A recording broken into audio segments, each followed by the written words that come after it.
Hi, I'm Shana and McLean with Garden of My Delights and the Growing Inspiration podcast. Today we're doing something a little different. I'm here with my husband Ed, and we're going to try the first three of our collection of James May's James Gin. And we know James May from many, many years of watching Top Gear.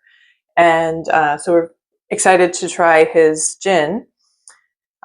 And it should give you a little bit of different perspective too, because one of us likes to drink, the fruity drinks, the cosmopolitans, the Baileys, and that kind of thing. And the other one of us likes to drink scotch and some of the harder drinks. So you'll definitely get a perspective of kind of across the board as to, a good kind of flavor palette as to what is what with these gins. So this is the Asian Parsnip, which I believe is the first version that they created. So we're going to try that one first. You want to give it a shot first, since you're closer to it, or me? Okay. You were going to grab for it, though. I saw that. Very interesting bouquet.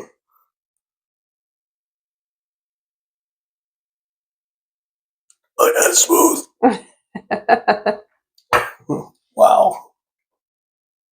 Guess the cat's out of the bag is who likes what.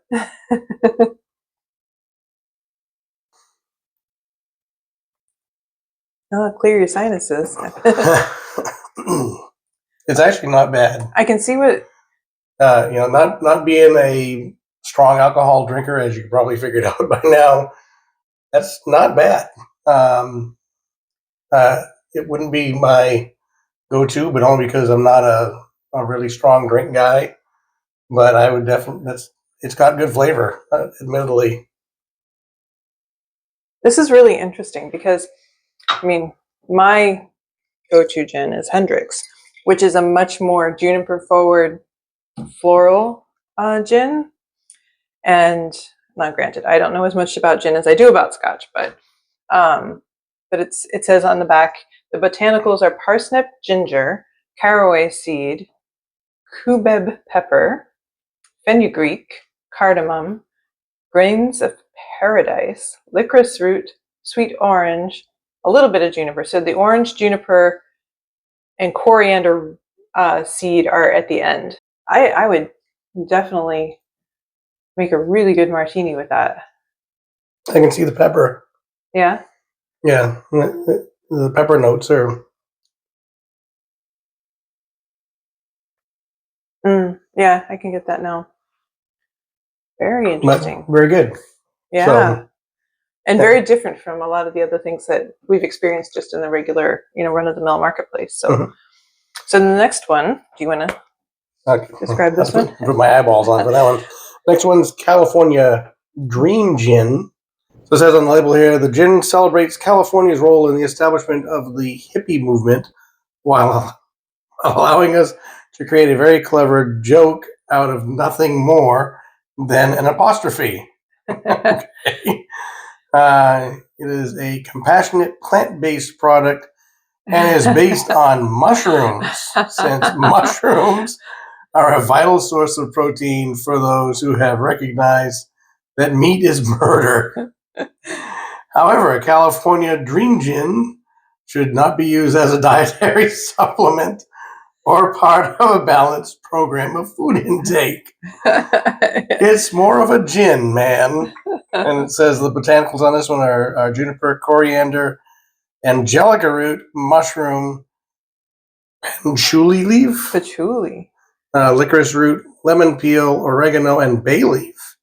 Really interesting. I'll let you do the honor. Okay.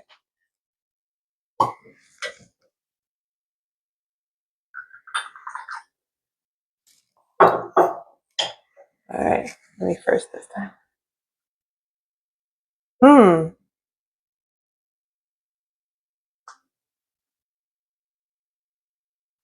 That's really interesting.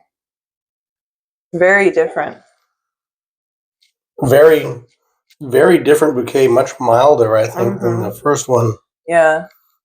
The Asian Parsnip was very forward in the fruit and vegetable kind of realm, whereas, you can definitely smell the juniper and the coriander right up front in the California Dreamgin. The mouthfeel on this is softer than that one, but it's more, to me, more astringent.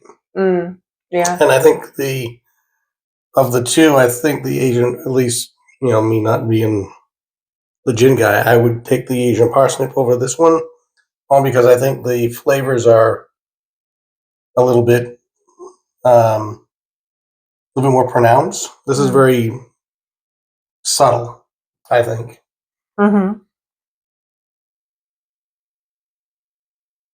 Although I could see this in a dirty martini, or even sweetened up a little bit with like an elderflower tonic. Depends on which tonic you use. I think it could be really interesting. But yeah, I can taste. It almost tastes like a dirty martini all by itself. There's that sort of almost salty kind of. Maybe that's the bay leaf and the oregano on the back. But all right, so we are over to the London Drizzle. And so far, everything is just wildly different from the run-of-the-mill gin. So it's very interesting to experience different flavors like this. So this is, I guess I should talk about it before I open it. But so this one, at least at the botanicals at the beginning, come across as similar to the California Dreamgin: juniper, coriander seeds, angelic root licorice, orange peel. But then it has the pepper, the cubeb pepper, rosemary, caraway seed, ginger, bay leaf, lovage, which we knew from Germany, beetroot, and smoked salt. So this is, says all foreigners think it rains constantly in England, so we thought we'd turn that belief into distilling and marketing opportunity with a gin that invokes the assault on the olfactory senses that we experience when we open the front doors of our already damp houses and breathe in the heady scent of freshly wetted pavement. It may not rain at all where you live, but this pours beautifully. We are famous for our humor. Oh, you know what? While I pour this, you should read the beginning of that, because we didn't actually get into the story. Yeah, so the story on the Asian parsnip is this. There's no such thing as an Asian parsnip. Which I did not know before I read that. Parsnips do not grow in Asia and are unknown in that region's culinary canon. Rather, this gin combines the homely flavor of the most English of root vegetables with a punch of spices from India.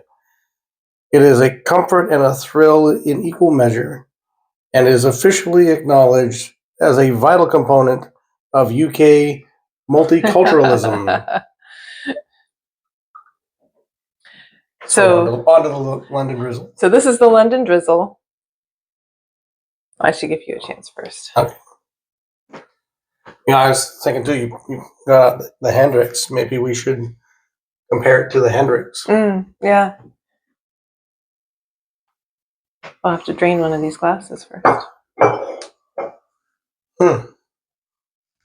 Yeah, the bouquet is kind of in between the two of the other ones. It's a little bit more pronounced, but very, very interesting. Yeah, the first whiff that I got was kind of a wet sock, so we'll see how it turns out.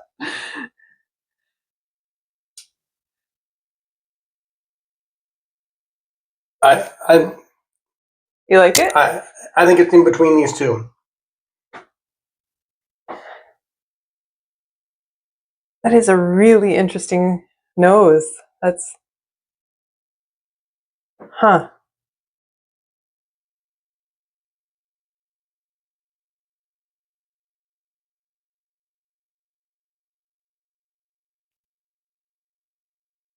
It almost does taste stony. But there's it might be just the suggestion of the title and the story behind it, but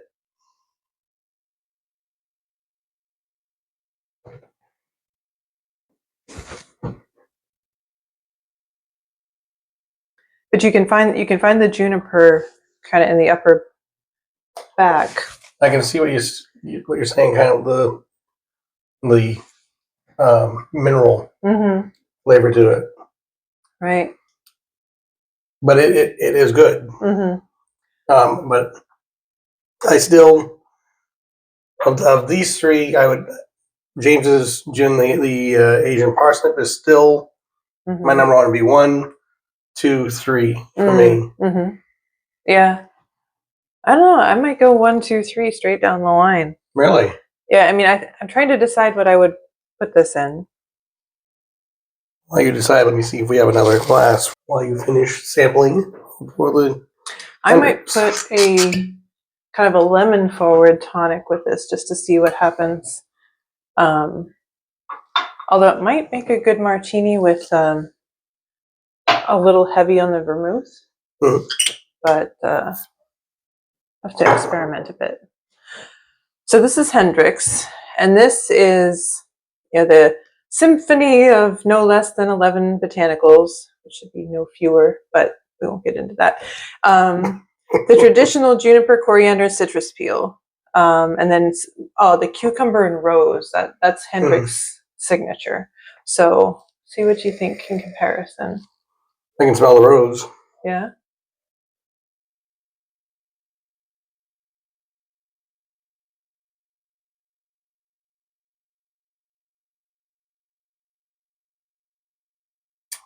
No, you're not a fan? No. Let's see, after tasting these craft ones, let's see. It's very, very astringent, very It is harsh. You're right. It's burning my tongue.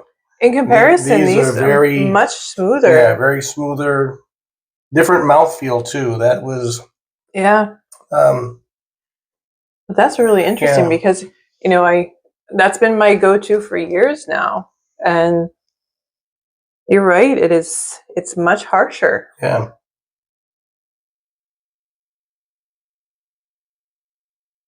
So maybe it just became your mixer.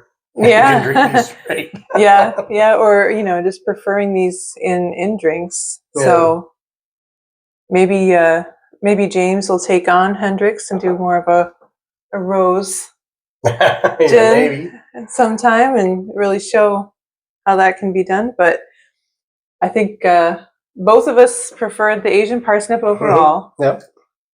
And then we differed in our second and third between the California Dreamgin and London Drizzle, but overall very pleased. Yeah, really, really good.